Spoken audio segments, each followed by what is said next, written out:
Welcome to the Atlantic Current. I'm Vince Martin from Wall Street in Maine here, as always, with Tull McAdoo from the Irish Politics newsletter. Tull, our first emergency podcast, so to speak. We were going to be talking about crypto and the stock market this weekend. Instead, it is war with Iran, right? Yes, our very first emergency podcast, Vince. Thank you for getting up so early over there in the United States. The US and Israel launched a huge coordinated strike in Iran, cheerfully branded Roaring Lion and Operation Epic Fury. Yeah. Which is exactly what you call something when you don't plan to be subtle about things, do you? Exactly, and it's a little bit telling, too. The U.S. names always have freedom in them because we kind of want to establish the sense that we're not acting in our own interests, we're acting to liberate people. It is kind of funny that this time around, at least in the name, we have given up that pretense. Yes, you have abandoned the notions of bringing freedom to Iran and you're just going all out to end the regime. It's regime change they want there, and that's what the goal of this is, isn't it? Yeah, for sure. And in his remarks announcing the strikes and giving a rationale for the strikes, Trump did say that we are doing this in part to give the Iranian people their freedom. He told them to rise up and take control of their government after the Ayatollah Khamenei was removed, which that's now been confirmed that he has been killed. So I think a Trump supporter would say that there's still a human rights component to this and that we are actually trying to help people. I just thought it was interesting. We didn't bother putting it in the name this time. Yes, well, nobody believes you're there for the good of your health. But this goes all the way back to the 50s, though, doesn't it? America's animus against Iran and vice versa. Yeah, if you want to tell this story, the logical starting point is 1953, which is when the Central Intelligence Agency, along with Britain's MI6, conspired to engineer a coup that took out Mohammad Mossadegh, who was a democratically elected prime minister. It strengthened a guy named the Shah, Mohammad Reza Pahlavi. Apologies if I'm getting pronunciations of any of those wrong. Not only is it 7:30 in the morning U.S. time, but I'm an American. It's not our strong suit. But 26 years later, after that coup, we have the Islamic Revolution. And a lot of people have pointed out that the coup in 1953 is kind of a part of Iranian discourse and a part of Iranian resentment. You know, it has been for the last 70 plus years. So why did they get involved there? It's got oil. Anyone who spent like 12 minutes studying American history will not be stunned to find out that the two reasons we engineered that coup were oil and communism.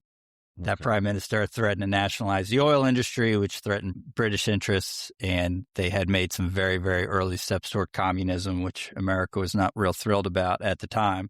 It is worth pointing out, though, that there's the coup, the way it's seen in America, I think gets to something really interesting about how we see ourselves. Is the story is often told that the U.S. and Britain overthrew Mossadegh, as if, you know, the CIA was so powerful that it just marched in and got rid of the guy. And there's actually been a pretty significant historical debate in the decades since over how much effect the U.S. and Britain had. They wanted it to happen. But there is a sense that America has this own view of itself as almost superhuman, right? The CIA wanted to do it. It must have happened. In fact, there are some historians who think that the CIA's role was actually relatively minimal and it would have happened anyway. But the perception in this case is far more important than any debates over the reality. And of course, the oil industry ended up being nationalized anyway. Yep, of course. Yeah. You know, yeah, the CIA did a lot of stuff in the 50s. How effective it actually was long term. You can talk about in Guatemala where they went in the year after and things like that, where the echoes of those decisions still reverberate all these years later. And in this case, the echoes of that decision do reverberate because people in Iran will tell you there's a straight line from 1953 to the Islamic Revolution, which takes place in 1979. The Iranian Revolution just didn't happen overnight. It was a year-long popular uprising from, between 78 and 79, and it toppled the Shah's monarchy and replaced it with the Ayatollah Khomeini as opposed to Khamenei that was killed yesterday. Iran was ruled by a pro-Western monarch who pushed rapid kind of modernization on Iran that kind of backfired, really. essentially. There was a lot of economic inequality, corruption, and repression, and then they changed it with some more economic inequality, corruption, and repression. And this one had an Islamic bent to it. And essentially, there's been a theocracy in charge of Iran since 1979. Right. And it's defined itself, I think, by being anti-Western, anti-Israel, anti-everything, west of Tel Aviv. That's where we are at the moment. I apologize, I can't give credit. I believe it was in the New York Times that somebody made the point that two unofficial slogans get repeated by the Iranian government over and over and over again, which is death to the United States and death to Israel. And they pointed out that, the government very rarely says long live Iran. Yes. That it has defined itself, as you're saying, in terms of opposition. The little Satan and the big Satan. That's what they called the United States and Israel. And that's how they define themselves. They have not defined themselves in any other way apart from being an Islamic theocracy, hates Israel, hates the United States, hates Western Europe. And we should say this from the outset, that it's been a brutal, repressive dictatorship. Yeah. Okay, whatever the rights and wrongs about, Americans bringing democracy to the Middle East, the Islamic regime is a brutal, brutal dictatorship. Yep.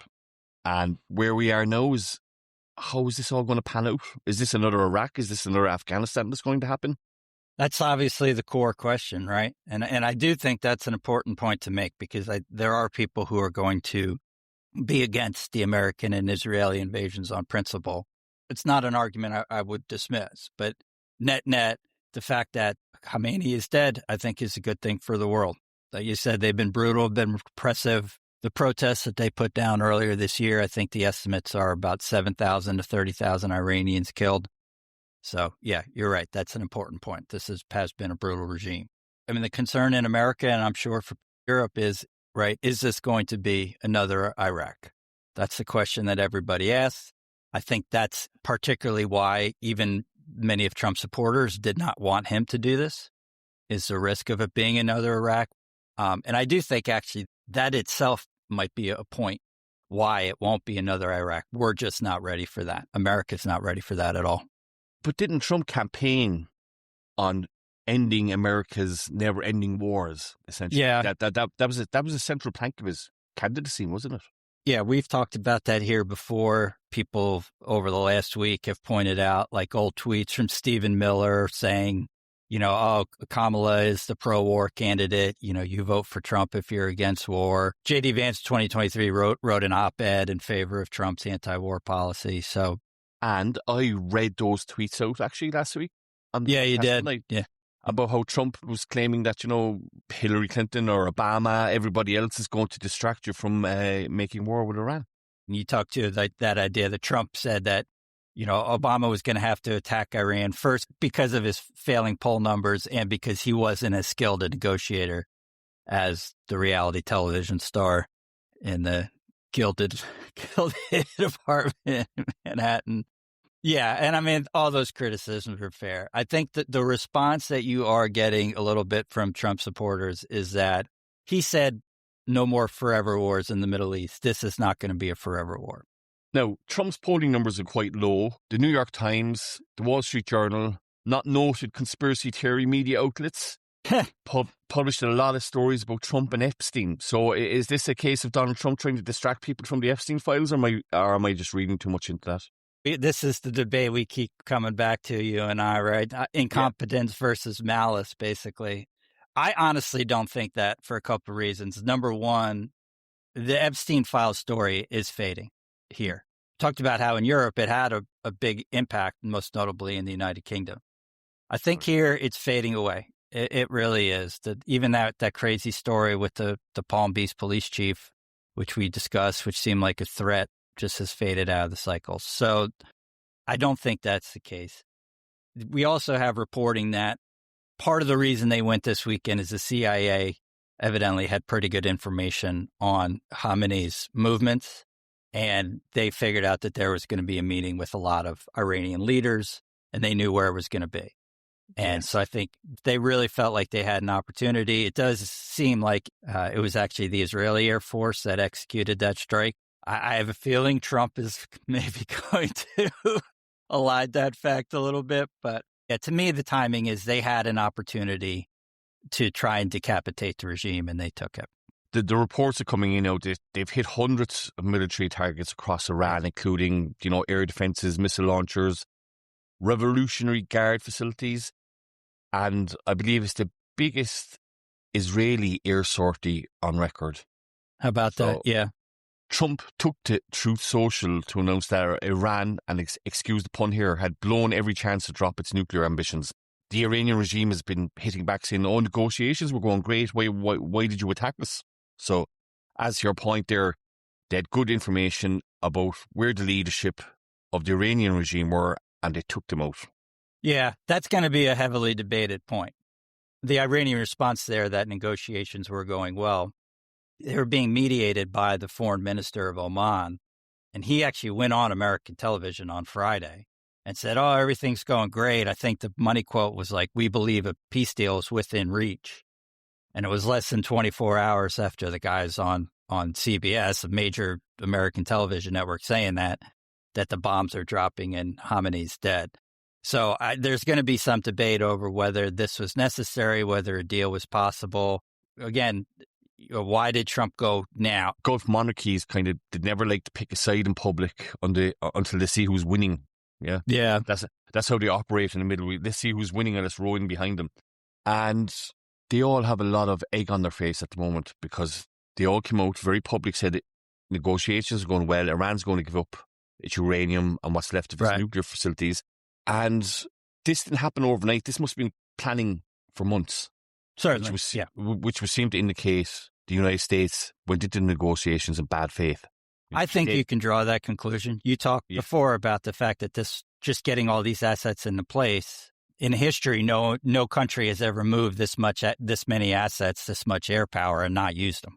The airspace across all of the Middle East is shut down, and we had planes turning around mid-flight. Yeah, as soon as things kicked off. Missiles have been landing all over the Middle East at the moment, and which would seem to indicate the much vaunted Iranian National Guard are not very good at hitting targets. Their military prowess would appear to be overblown somewhat.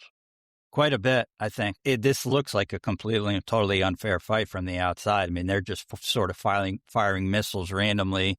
Most of them are getting intercepted. Even these smaller Gulf nations have shown the capability to shoot down most of this stuff. Somewhat ironic that, you have Trump announcing, there's an imminent threat. These guys are building ballistic missiles. Soon they'll be able to fire a ballistic missile that'll reach the United States. And then when we actually go after them, these guys look like they're 30 years behind the times in terms of military technology. They've been completely ineffective, and they've hit Dubai a couple times and things like that. People have noted how stunning that is in Dubai, which has been a place built to be an enclave and a safe haven. Sometimes that's from war. Sometimes that's from law enforcement. Right? Yes, for the most part, yes. There's kind of an Irish, I don't know how many civilians are in the Middle East or United Arab Emirates, but it's about 12,000 Irish people living in Dubai at the moment. Inadvertently, Ireland civilians will be caught up in the Middle East war. Yeah. So it has ramifications, mostly for influencers, I suspect, Vince, getting the hell out of Dubai. Yeah. It's a hot mess at the moment. I mean, Iran called the bombardment a violation of the UN Charter. And I'm kind of like, you guys, you were the worst civil rights people in the world. You had Putin on TV saying the United States and Israel murdering a world leader is very poor form. It's against international law, and he's been trying to kill Zelensky for the last 4 years himself. Yeah. So, I mean, the hypocrites are out in force. Of course. It's global politics. There's plenty of hypocrisy to go around. Let's circle back to that kind of original idea of the risk of this being another Iraq, and let's kind of get to your view on that. In the early going, the U.S. and Israel certainly seem to have achieved their aims. The story doesn't end at that point. So how do you see this going? Where do you think we're positioned right now? First of all, this is not going to be another Iraq. Okay. And I tell you why. Because the Europeans are standing there with their hands in their pockets and saying, we're not having any of this. The last time out, there was a coalition of the willing, famously. Yeah. Yep. You had Denmark, the whole of NATO. It was the only time Article 5 was invoked. This is not going to happen this time. This is solely an American and Israeli affair. Secondly, I don't think they're going to put boots on the ground. Yeah. I actually just do not see that happening. Trump said he's going to bomb Iran into freedom. I suspect very strongly that the Iranian regime wants to prop itself up against dissidents at home, and I don't think it's going to waste its ammunition against the Americans and Israelis. Their regime's hanging by a thread at the moment. For sure, yeah. They're leaderless right now. If protests kick off again, then the regime's in serious trouble. And I think that's what Israel and Trump are angling to do. But as you said earlier, they've killed anywhere between 10 and 30,000 people in the last 6 months. So is there an appetite for another protest in Iran? We just don't know at the moment. We don't really know what the Revolutionary Guard is going to do. That's, if you're not familiar, that about 150,000 members in the Iranian Revolutionary Guard, the most powerful elite military force there. They're the people that Trump is telling, hey, you guys got to lay down your weapons or you're going to face certain death. I don't know how willing they are to do that. But we've seen that a lot of American commentary, the worry that this is the next Iraq. And I think you're right that it's going to be very hard to put boots on the ground. And a big reason for that is public opinion is just completely and totally different. But Trump did say in his speech yesterday that American soldiers might die. He said that there might be American casualties. Yeah, there's a big leap from there to being boots on the ground. In 2023, Pew Research Center, which is a respected nonpartisan polling outfit, they did a retrospective of public opinion leading up to Iraq, which was way, way more positive than even I had remembered. So they pointed out in early 2002, this is about a year before we invade in March 2003, 73% of Americans were in favor of going into Iraq against 16% against. A part of that is because we believe that they had weapons of mass destruction. Kind of incredibly, people talk about disinformation, misinformation now. More than half of Americans believe that Saddam Hussein was involved in the 9/11 attacks, which is part of why we want to go after him. Obviously, that was not true. The opinion now is completely different. So we have University of Maryland in early February. Do you favor or oppose the United States initiating an attack on Iran under the current circumstances? Only 21% in favor, 49% opposed. And I think what's notable for Trump is even the Republicans, it's 40% in favor, 25% opposed, and 35% I don't know. That last one was kind of weird because I know a lot of Trump supporters. I've never known any of them to say I don't know about anything. Sit in defense. Yeah. Public opinion is going to rally behind this. That's what we do in America as in everywhere else. Once troops are involved, it gets that much harder to criticize any of these wars because people say, oh, what are you, against the troops? Yeah. This is kind of what everybody did during Iraq. But even counting all that, there's just not the appetite here for boots on the ground. I think boots on the ground means the end of Trump's presidency and the end of the political careers of J.D. Vance and Marco Rubio. So it's going to be a tough line for them to take. I would argue Trump's presidency is already in decline there. So I think he's looking for legacy things at the moment. I think that's certainly part of it. But look, I mean, if he pulls this off, public opinion is going to swing around pretty wildly. If he can get a deal that sounds like a win, if he can get a new leader in there with a more moderate deal who's going to just give up the nuclear ambitions all told, give up the public insistence that Israel be eradicated. Let's not forget that was Khamenei's public opinion for 40 years. When he said death to Israel, that was not a slogan. That was not metaphorical. That was what he legitimately believed. So if Trump can do this we don't have any American casualties yet at all from reports. If he can pull this off, I think it can revive a presidency that was flatlining. Right. I think he can bring back some of the people on his base who had lost a lot of enthusiasm over Epstein, over affordability, over other issues. He has a problem here anyway in the Middle East. U.S. allies in the region, they constantly grumble about Washington, are suddenly a lot more enthusiastic for American air cover now that they've seen what's going on. Yeah. Iran is like scattering missiles all over the Middle East without any kind of direction. So these countries, the United Arab Emirates, Saudi Arabia, Kuwait, Oman, they all need American protection. They need American air cover now. They need Americans to finish the job, essentially. Yeah. This can't be half-arsed or half-measured because it's going to flagrate. It's going to blow up massively. And I think nobody's quite sure where this is going yet. That's the risk of all this. It looks wonderful right now from an American point of view. I'm sure some European listeners might dispute that or say, even if this works, it's a violation of international law and norms, and America doesn't have the right to do this. We've talked about that before, right? You can make the legal arguments. An American president just doesn't care. And that's not a Trump thing. We talked about this like 2 months ago, and I think the way I put it was that basically there are no strictures that are going to constrain an American president from doing what he wants to do. Well, and that's just kind of the way it is.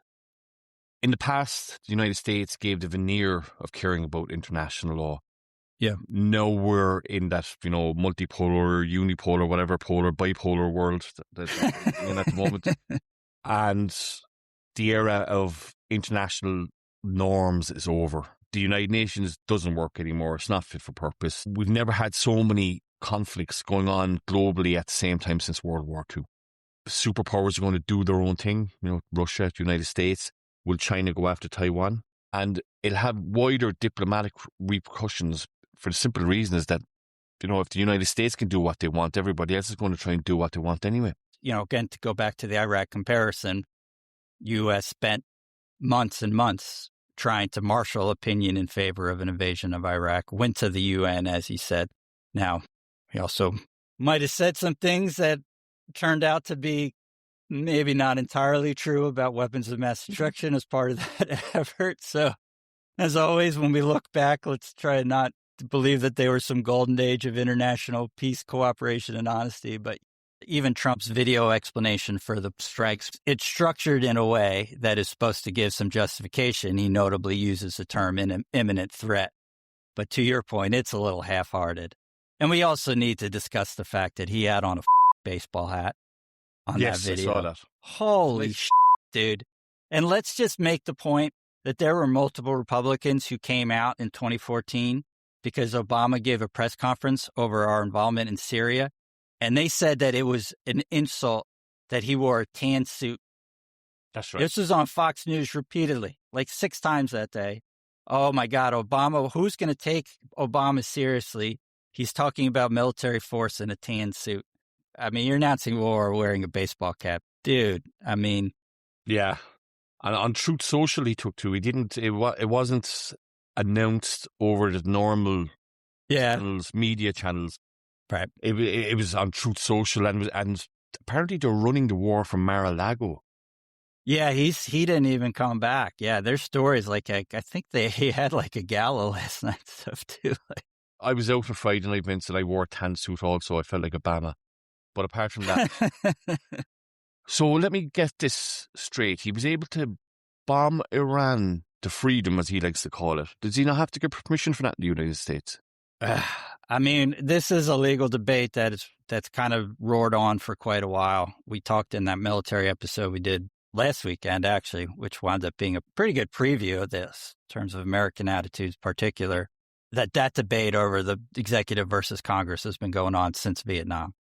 The argument from the Trump administration is that something called the War Powers Resolution allows them to go in for 2 months. And then they have to go to Congress and they have to notify Congress and then they have to go back for authorization. But again, it gets back to that point of there are just not strictures that are going to keep an American president from doing what he wants to do. Trump supporters will say, well, look, Obama did this and Clinton did this. They didn't notify Congress. And they will point out that with something like this, you're not supposed to notify Congress. So the Trump administration has said that they reached out to congressional leaders just before it happened. I think literally like hours before it happened. But no, they didn't get authorization from Congress. There are going to be people in America who complain about that. And I don't think it's really going to change.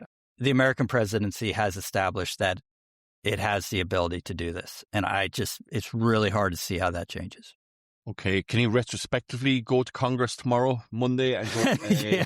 He's not going to get backing for this in Congress if he tries to have a vote on it, is he? It's going to be really close. There have already been a couple of Republicans. The most well-known is a guy named Massey, this representative from Kentucky who's kind of been a thorn in Trump's side over Epstein as well.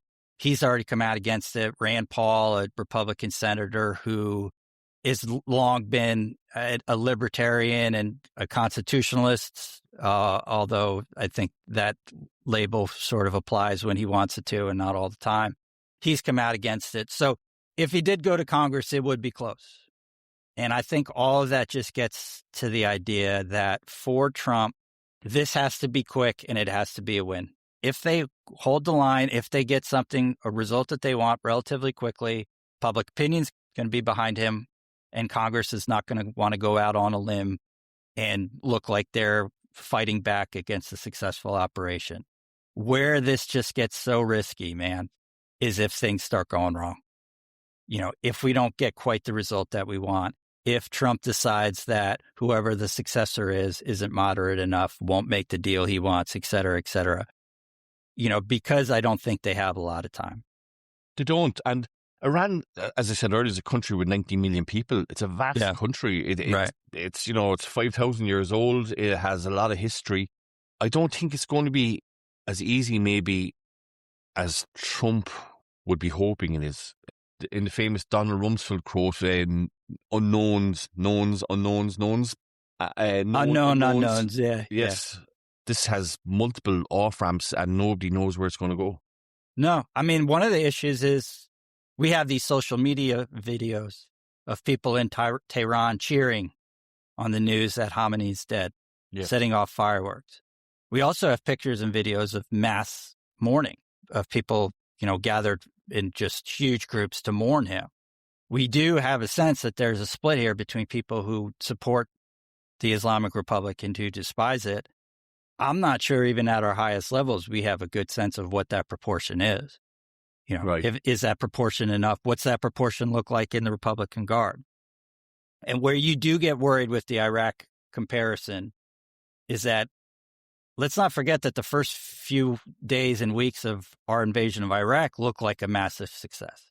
Yeah. We go in, Hussein's gone pretty quick. There are videos of Iraqis cheering. There's a famous video of them pulling down the statue of Hussein, right? And it was what happened after that created such a huge mess. I mean, that's got to be the worry for everybody right now is, what does this look like? How does Iran respond? Again, that's the biggest thing is how does Trump respond? What does he decide to do if he does not get everything that he wants? And I think where we go from here is who they choose as their next leader. And that's going to be a very big indicator of what way the regime is leaning to. And that can go a lot of different ways. I mean, Khamenei's sons evidently have been quite involved, I guess, according to reporting. There's also a guy named Ali Larijani, who, according to multiple reports, has been basically running the country up to this point. He does not appear to have been killed, so whoever gets put in might still be a figurehead for this. And you have to believe that there's the potential for maybe not an outright civil war, but there's got to be potential for fighting within Iran between pro-regime and anti-regime forces. And you have different, I suppose, tribes, for want of a better word. You have the Kurds there. You have the Baklai there. Iran is not just made up of Muslims. It has quite a multicultural element to it also. There'll be competing viewpoints on what road they want Iran to go down. So it's not a cut and dry thing. And this is why I think this is very risky for the United States, is that the country could fracture into civil war. Iran is bordered by 7 countries. It'll spill over into all of those 7 countries at some stage. Yeah, the most concerning of which is nuclear-armed Pakistan, where they've already had some unrest over this, absolutely. And who have also, as we're talking about this, and it's going underreported, but Pakistan has declared war on Afghanistan also. Yeah. So things are really kicking off in the Middle East. Yeah, it's a huge, huge risk. There's a writer named David Frum in The Atlantic. He had a pretty good line. He said, quote, "You don't go bankrupt as often as Trump has gone bankrupt if you're good at assessing risk." And taking risks even. Yeah, that's just a big risk that you just don't really know how this is going to go. And one potential issue for Trump is the fact that the people at the top in Iran, I think they have to know that ground troops aren't coming, or they are probably at least willing to risk their survival on betting that ground troops aren't coming. Because I just don't think Trump can do it. No. And I just don't think public opinion's there. That does open the door for them probably to be a little bit more aggressive, for the Revolutionary Guard to stay on side, to keep some kind of line of succession. And we don't know exactly what it is, but we do know that these guys have have detailed plans for succession. Last June, when we bombed their nuclear facilities, Trump posted on Truth Social that he stopped the Israelis from killing Khamenei then. Right. He posted on his site. He told planes to turn around. He said it would have been an ugly and ignominious death. I'm taking from this at the moment, there was US-led invasions of Afghanistan and Iraq in 2001 and 2003 respectively, okay? So I don't think the United States has learned the lessons of regime change. We never do. Right. Huh. That's quite a frank admission from you. I mean, that's history, right? We went into Vietnam. We said we're going to do this. That didn't work. We replicated that experience in Iraq. There is kind of this sense that we just need a long enough time to forget what happened. Okay. And then we try it again. And I think you're correct. I think the loss of American lives in the Afghan and Iraq wars and the failure of nation building would convince the American public that, nation building and a regime change doesn't really work out really well, does it? I'm being a little bit facetious, but I think the American public, you might be right. The American public actually might have learned that lesson. The fact that Trump is a different kind of Republican actually probably helps because his coalition includes, again, a lot of people who really believed him when he said in 2024 that I'm the anti-war president, I'm the peace president, I'm not going to get us involved in the Middle East. And a lot of those people have come out just in the last day and said, look, we feel really betrayed.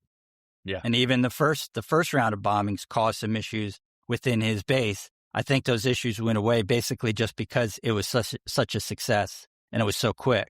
Trump said, lay down your weapons. He's instructing the Revolutionary Guard to, put your tools down, go away. But who are they going to surrender to? That's a very key question. Yeah. Trump is telling them to lay down their weapons. If they lay down who are they surrendering to? Yeah, you're going to give the weapons out to the public so that somebody whose brother got killed for protesting can put a bullet in your head. Yeah. It's this paradox. Unless he puts boots on the ground, I don't think he's going to get the win that he's hoping for. That paradox is there that if he does put boots on the ground, things are going to escalate very, very quickly and he loses anyway. A guy named Ali Vaiz, who runs a think tank project on Iran, he was interviewed by The New Yorker, and he put it very simply.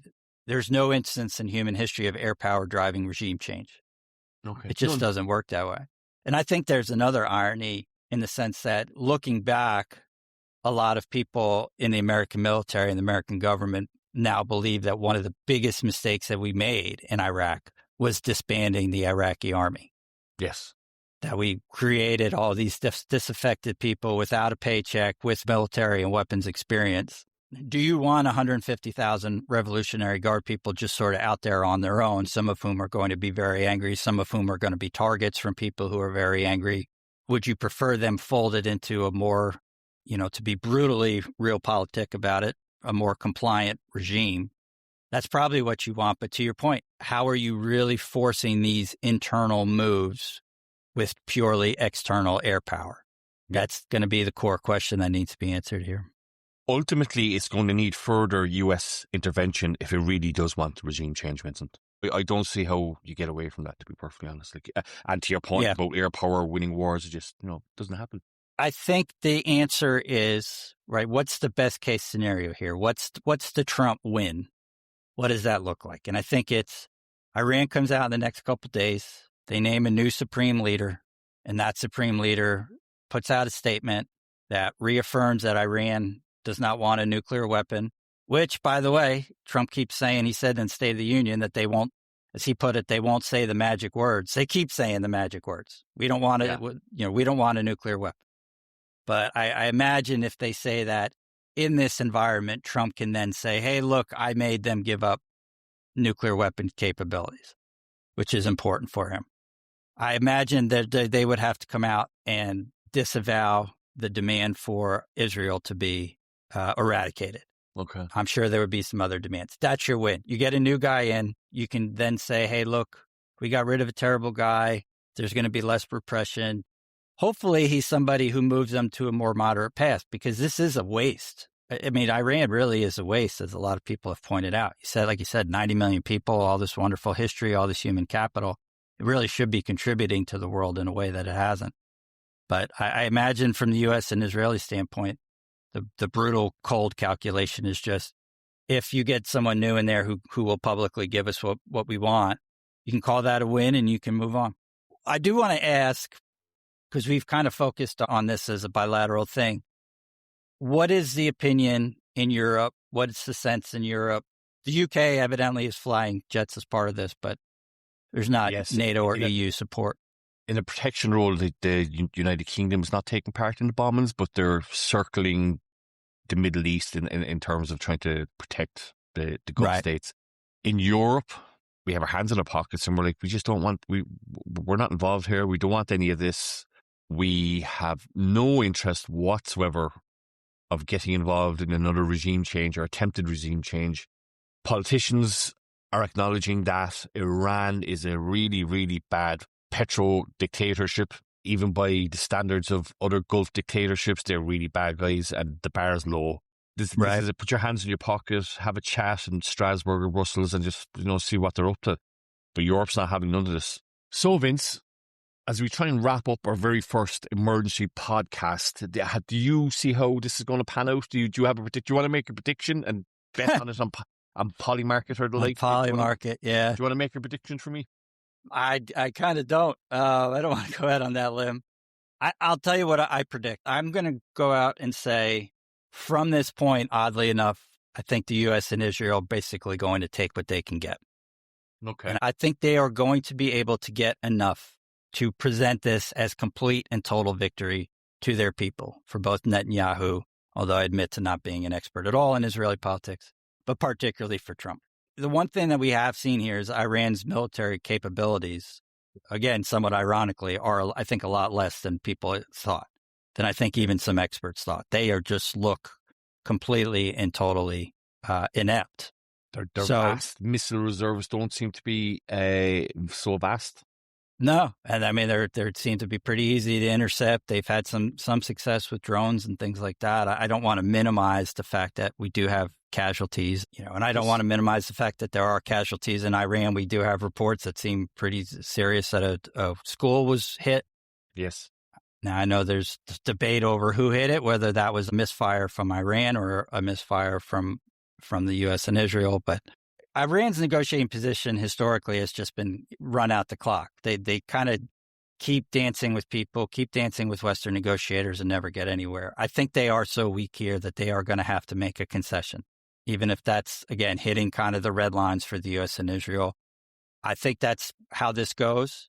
Trump in particular does not have the political backing to say, oh, Iran put the wrong guy back in charge, we're bombing them again. Yes. I just don't think that that's there. I think this has to be a kind of a quick win. So I predict that that's how this is going to play out, with the very real chance that if something kicks off sideways, if something goes wrong, again, the Iraq parallel, it all looked really good in the first couple days. The issue with that prediction and the reason why so many people were against this invasion is, if that prediction is wrong, is it wrong, right? Yeah. It is wrong in the sense that this looks like an absolute mess, that it spills over borders, that it disrupts allies, or it disrupts more stable regimes in the Middle East. We're still at a point where the risks are quite high, but it does look like in the early going, and I hope I'm correct for the sake of so many people, that Trump may have pulled this off. And my prediction is they've gone into this half-arsed because you're not going to topple the regime just by airstrikes alone. Okay? Right. So, I mean, in the last 24 hours, Iran, the USA and Israel, they've clarified one thing for me, right? Nobody's serious about World War III, but they're perfectly happy to audition for it. So, in famous Irish political lexicon, we are where we are, as the fella says, but we don't know where we're going. I'm Tull from the Irish Politics Newsletter. And I'm Vince Martin from Wall Street in Maine. Thank you for listening to our very first emergency podcast. Thank you so much. Bye-bye. Bye now.